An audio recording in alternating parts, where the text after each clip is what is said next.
Hola amigos y amigas, bienvenidos a esta tercera edición de los contextos de AMLO, un espacio independiente de un servidor, Sergio Martínez, escritor y periodista, dedicado a ir a las fuentes originales, a indagar, a escudriñar sobre estas referencias que constantemente hace el presidente Andrés Manuel López Obrador sobre personajes, autores, libros, hechos históricos, menciones, referencias que hace para sustentar, para darle mayor cuerpo al discurso político que en ese momento está sosteniendo, al argumento que en ese instante está dando algún reportero, a la pregunta de algún reportero en estas conferencias matutinas.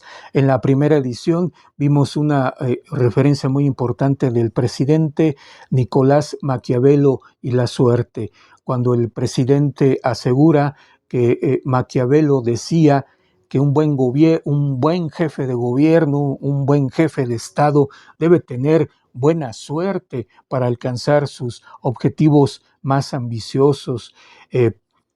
Veíamos que efectivamente en el capítulo que Maquiavelo dedica a la fortuna en esta su obra histórica importantísima, El Príncipe, le da esta importancia donde él dice que el buen jefe de gobierno debe adaptarse con justeza a la buena o mala fortuna para alcanzar sus objetivos. En la segunda edición analizábamos quizás la referencia más constante, más frecuente del presidente mexicano, los intelectuales orgánicos, cuando se refiere sobre todo a intelectuales como Héctor Aguilar Camín o Enrique Krause, a quienes define el presidente como los intelectuales orgánicos del viejo régimen o del régimen neoliberal.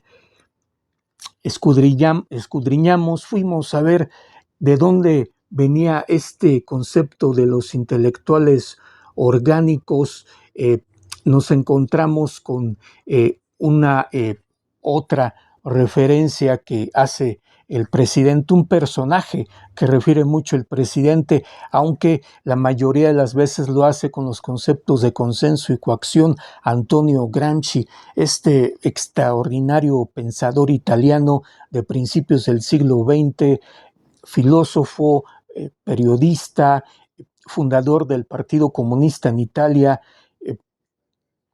que estando en la cárcel, en estos sus legendarios cuadernos de la cárcel, escribe, desarrolla a profundidad este concepto de los intelectuales orgánicos. Veíamos que efectivamente el presidente Andrés Manuel coincide en el desarrollo de este concepto que hace el italiano al decir que los intelectuales orgánicos son aquellos que trabajan para el grupo en el poder, para el grupo social, económico, que en ese momento se encuentra en el poder y que tiene a sus intelectuales para producir las ideas, los conceptos, las justificaciones de su estancia en el poder. Esos son los intelectuales orgánicos. En esta ocasión, en esta tercera edición, queremos dedicar el espacio al tema de la justicia. Vamos para ello a leer algunos fragmentos de la obra de un filósofo que creo yo, hasta donde he visto, no lo ha mencionado el presidente, pero que me parece que los conceptos de este filósofo sobre el tema de la justicia coinciden en gran parte con la visión de justicia que tiene el presidente y que está de fondo en esta reforma judicial que ya está próxima a ser aprobada en la Cámara de Diputados. Me estoy refiriendo a Platón, este gran filósofo griego, uno de los pilares de la civilización occidental, que a través de la sistematización de estructurar las enseñanzas orales que deja su maestro, este otro gran filósofo legendario, mítico, Sócrates, en que Platón, siendo su alumno, recoge estas enseñanzas que luego nos las entregará en sus diálogos y en su República. Voy a leer algunos fragmentos. Esta obra es vastísima. La lectura a veces de una o dos páginas de esta obra lleva incluso a veces hasta 3 o 4 minutos. Voy a leer algunos conceptos que me parecen básicos para ir entendiendo la idea de la justicia que tenía Platón y que me parece que coincide en el fondo con el planteamiento de la justicia que tiene el presidente mexicano. Voy a leer. Desarrollaba Sócrates sus ideas, sus planteamientos a través de diálogos con amigos, con las personas o los personajes que en ese momento eran más destacados sobre algún tema. Él argumentaba o construía,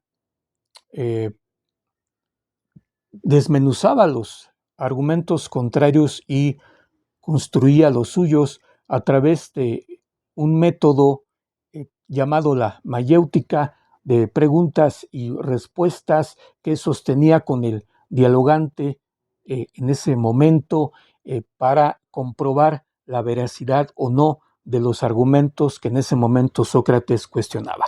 Un revolucionario de las conciencias en su época, a propósito de esta revolución de las conciencias que menciona López Obrador, Sócrates tiene esta misión, se propone esta tarea de descubrir si las ideas predominantes de su época son verdad o no. Es muy seguido por los jóvenes, comienza así a cuestionar el orden establecido. Finalmente, Sócrates es acusado de pervertir a la juventud. Los jóvenes encuentran en Sócrates un método para cuestionar a los adultos, para pensar por sí mismos, para cuestionar el orden establecido a través de la razón, a través del conocimiento. Sócrates es condenado a muerte, a tomar la cicuta, y nace así su leyenda, que además de ser reconocido como un filósofo, Sócrates es una leyenda, es un mito en la historia universal. Leo entonces esta parte, una parte del diálogo titulado Gorgias o de la retórica, centrado en la retórica principalmente, pero que hablan en algún momento de la justicia. Leo. Sostiene este diálogo con Polo y empieza Sócrates: sí, querido mío, lo he dicho de aquel que condena a muerte injustamente y digo, además, que es digno de compasión. Respecto al que quita la vida a otro justamente, no debe causar envidia. El hombre que injustamente es condenado a muerte no es a la vez desgraciado y digno de compasión, dice Polo. Contesta su maestro: menos que el autor de su muerte, Polo, y menos aún que aquel que ha merecido morir. ¿Cómo así, Sócrates? Porque el mayor de los males es cometer injusticias. ¿Es este mal el más grande? Pregunta Polo. Sufrir una injusticia ¿no es mucho mayor? De ninguna manera. ¿Querrías más ser víctima, Sócrates, de una injusticia que hacerla? Contesta el maestro. Yo no querría ni lo uno ni lo otro, pero si fuera absolutamente preciso cometer una injusticia o sufrirla, preferiría sufrirla a cometerla. ¿Es que tú no aceptarías la condición de tirano? No, si por tirano entiendes lo mismo que yo. Vaya planteamiento que hace aquí el maestro Sócrates. ¿Qué es mejor? ¿Qué es preferible? ¿Hacer una injusticia o sufrirla? Para Apolo es cometerla. Para Sócrates es sufrirla. Y aquí se plantean estas dos posturas que nos llevan a uno que prefiere la injusticia si le aprovecha, si se sale con la suya, por supuesto que es mejor, y a otro que no está a favor de la injusticia, que estaría a favor de lo justo y que preferiría, o para él sería mejor, sufrir la injusticia. Vaya desafío. Esta pregunta sería interesante planteársela a estos ministros, magistrados y jueces que están en contra de la reforma judicial planteada por el presidente Andrés Manuel López Obrador. ¿Qué prefieren ellos más? ¿Cometer la injusticia o sufrirla? ¿Cuál es su reflexión? ¿Cuál es su pensamiento sobre esto? Y a cualquiera de nosotros que nos plantearan esta pregunta en esta sociedad mexicana marcada, signada en gran parte por las injusticias históricas profundas, ¿qué preferimos? ¿Cometer la injusticia, salirnos con la nuestra o sufrirla? No cometer la injusticia, sufrirla, apechugar, como decimos coloquialmente. Voy a leer una segunda parte que se complementa con esta primera sobre el cometer una injusticia o el sufrirla, que tiene que ver con el castigo. Y volviendo al objeto de nuestra disputa, continúa Sócrates, pretendes, en primer lugar, que es posible que, siendo un injusto, sea feliz en el seno mismo de la injusticia, puesto que crees que Arquelao, aunque injusto, no es por eso menos dichoso. ¿No es esta la idea que debemos formar de tu manera de pensar? Contesta Apolo, sí. Sigue el maestro, y yo sostengo que eso es imposible. He aquí un primer punto sobre el cual no estamos conformes, sea así. Pero el culpable será dichoso si se le hace justicia y es castigado. Nada de eso, contesta Apolo. Por el contrario, si estuviese en este caso, sería muy desgraciado. Sigue Sócrates. Si el culpable escapa al castigo que merece, ¿será dichoso según tu doctrina? Seguramente, contesta Apolo. Sigue Sócrates. Y yo pienso que el hombre injusto y criminal es desgraciado en todos conceptos, pero que lo es más si no sufre ningún castigo y si sus crímenes quedan impunes, y que lo es menos si recibe de parte de los hombres y de los dioses el justo castigo de sus crímenes. Contesta Apolo. Sócrates, sostienes las paradojas más extrañas. Quizás nosotros le contestaríamos lo mismo al maestro si lo tuviéramos enfrente. Qué extrañas ideas. ¿Cómo que es aún más desgraciado si Sócrates considera que ya el injusto de por sí es un ser desgraciado por cometer una injusticia? ¿Cómo es que va a ser más desdichado, desgraciado, si no es castigado? Y que si es castigado, puede alcanzar la dicha. ¿Qué concepto tan ambicioso podríamos pensar sobre la justicia?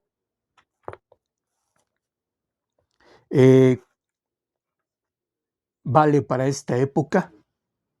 ¿Es posible aplicarlo? ¿Es posible defenderlo? ¿Es posible sostener esto en esta sociedad mexicana, como decíamos, signada por la injusticia, en donde muchos preferirían cometer una injusticia, salirse con la suya, posiblemente a sufrirla, a que para muchos sería una locura o una falta de sensatez preferir sufrir una injusticia y además pensar que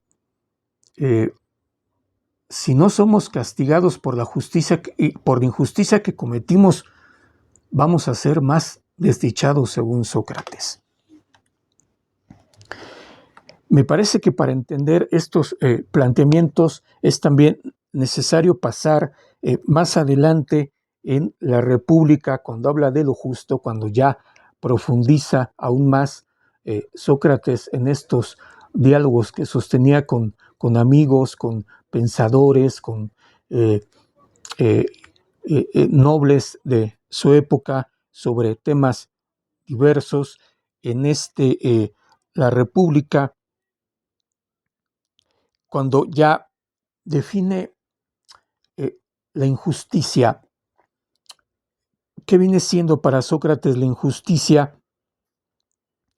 Voy a leer esta parte y me parece que a partir de aquí podemos entender estos conceptos que de entrada nos desconciertan, que de entrada nos parecen difíciles de creer, difíciles de practicar, sobre todo cuando vivimos en una sociedad como la nuestra, profundamente injusta, históricamente injusta.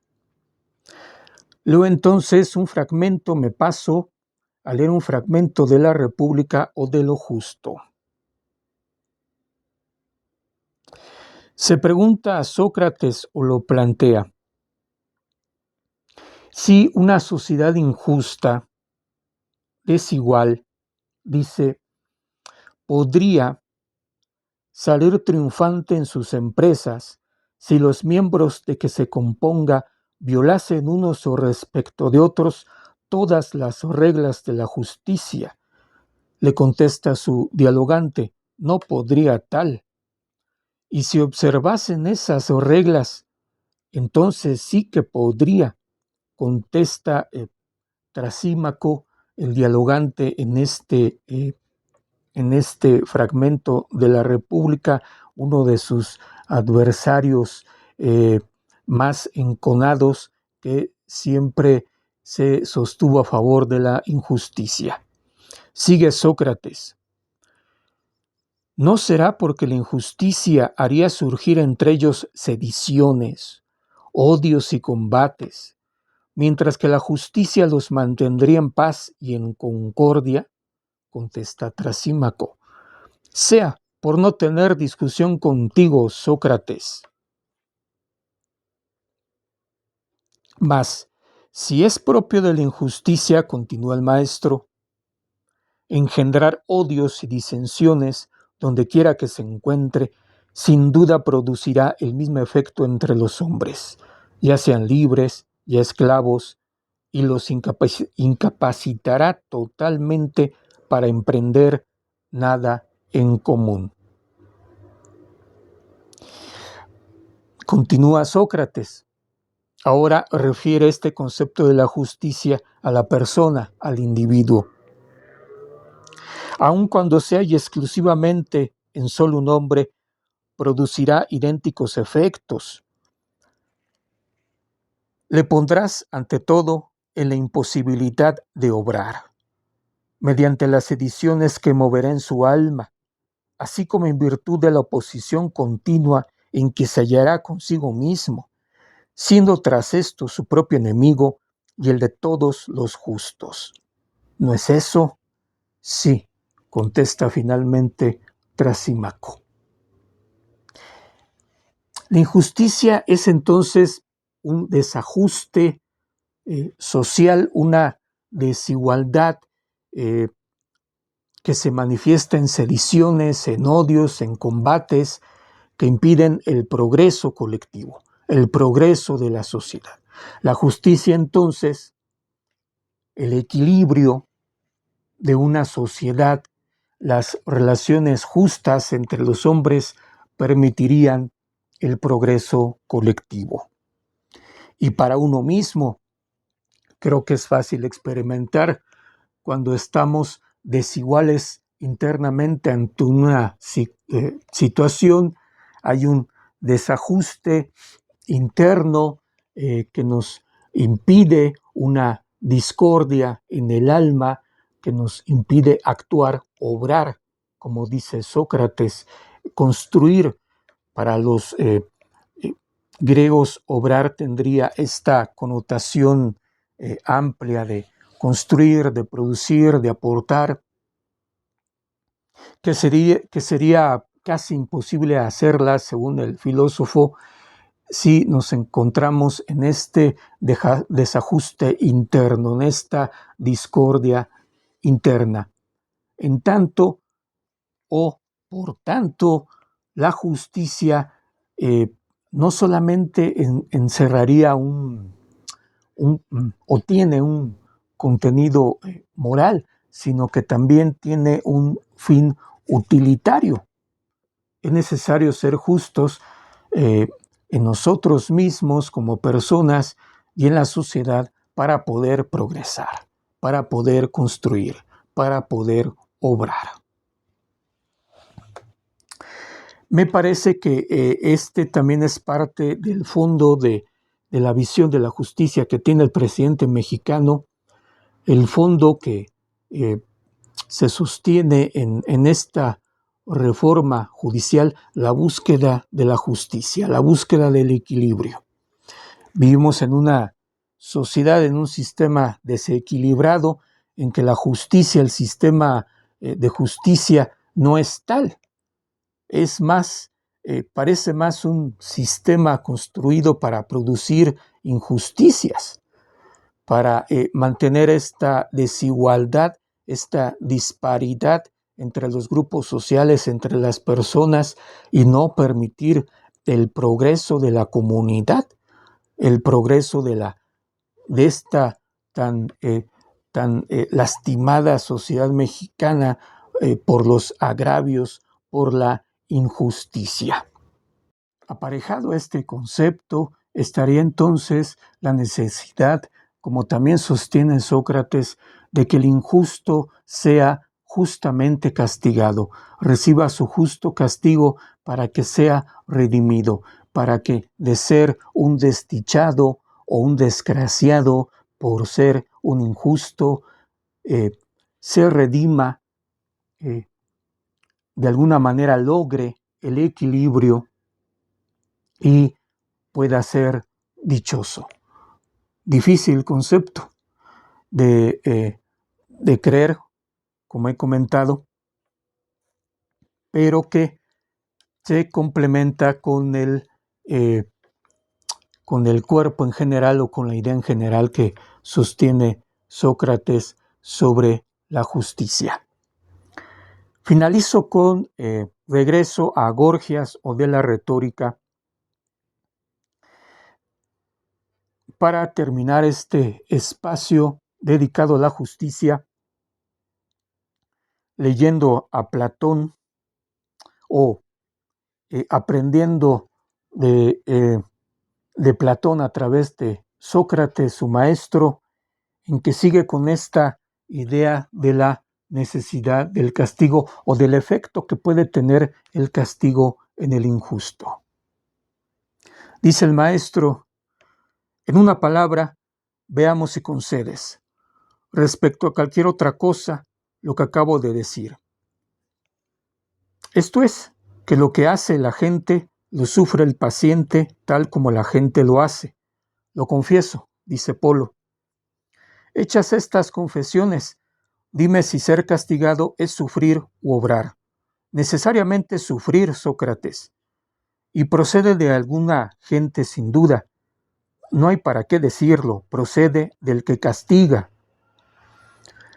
El que castiga, con razón, ¿no castiga justamente? Sí. ¿Hace, obrando así, una acción justa o no? Hace una acción justa, De manera que el castigado, continúa Sócrates, cuando se le castiga, sufre una acción justa. Así parece. No hemos reconocido que todo lo que es justo es bello. Sin duda. Lo que hace la persona que castiga y lo que sufre la persona castigada es por consiguiente bello.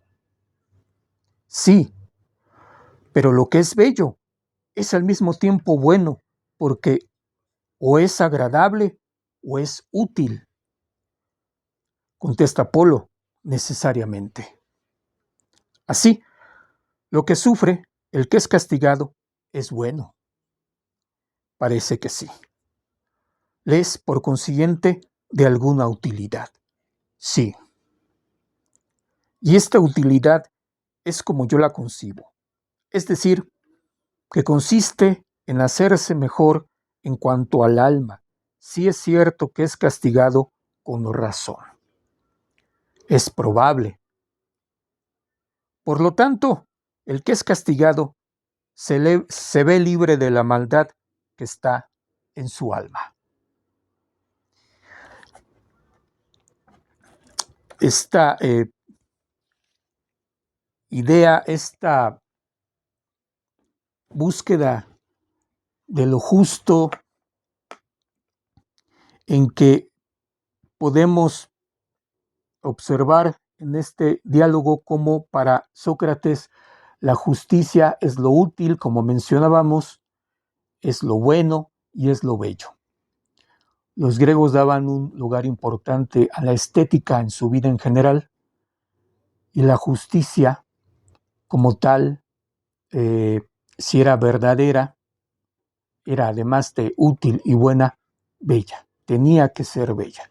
Una cosa hermosa de ver y que creo que eso lo compartimos todos y todas. Nos alegra, nos da esperanza el ver un acto de justicia, nos anima para seguir adelante ante las adversidades de la vida. En ese sentido, la belleza tiene un efecto, o lo bueno o lo útil tienen un efecto estético en nuestra percepción, en nuestra persona, en el alma, diría Sócrates. Es así como el alma del injusto, al ser castigado justamente por un hombre justo, por un juez justo, es como recupera ese equilibrio perdido. Eh, eh, Ese equilibrio dado por la injusticia que había cometido y que vivía en su alma, esa discordia, ese combate interno que le impedía obrar, entendido el obrar como producir, como aportar, como construir a favor de la sociedad. Reitero, me parece que estas podrían ser los ejes generales, las ideas generales en las que podríamos discutir la necesidad de esta reforma judicial que está orientada a recuperar la justicia en este país a través de la selección o la elección democrática de los jueces, los magistrados, los ministros que actualmente son designados por el presidente de la República o por el Senado, y que la mayoría de las veces es un sistema judicial que responde a intereses económicos, al poder económico, que lo tiene de alguna manera sujeto al no responder o al no estar comprometido a responder al pueblo o a la gente o al interés general, y que esta elección democrática de jueces, ministros y magistrados los obligaría a ellos en gran medida al tener esta responsabilidad que le da o que le puede dar la sociedad, y al estar ante este escrutinio público, al ser un cargo popular, la sociedad va a estar al pendiente del desarrollo de sus jueces elegidos, como lo venimos haciendo con los presidentes o diputados que elegimos periódicamente y que vamos viendo su desempeño, y al momento de llegar las nuevas elecciones es que si decidimos seguir votando por ellos o votar por alguien más. Me parece que la reforma traza el camino para llegar o para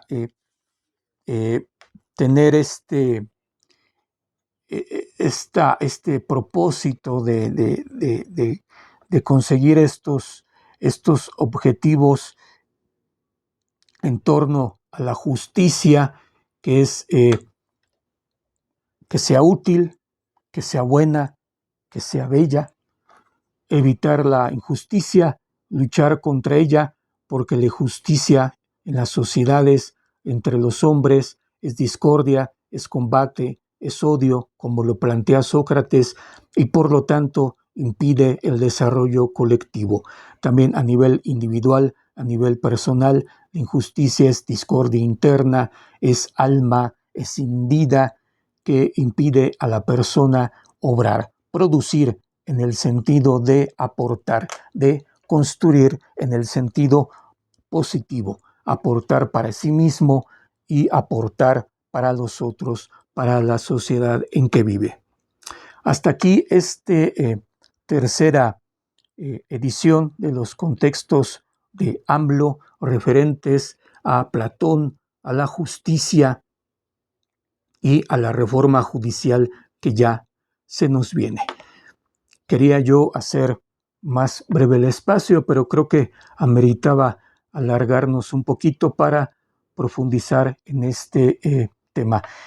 En la siguiente edición, en la cuarta edición de los contextos de AMLO, vamos a hablar sobre también una referencia muy frecuente del presidente cuando habla del México profundo, de esta reserva que dice él tenemos los mexicanos de valores, de actitudes ante la vida que nos han ayudado a sobrevivir y que en los cuales él dice apoyarse para construir su proyecto de Cuarta T. Me despido entonces, amigos y amigas. Sergio Martínez, escritor y periodista, los espera en la siguiente edición de los contextos de AMLO. Hasta luego.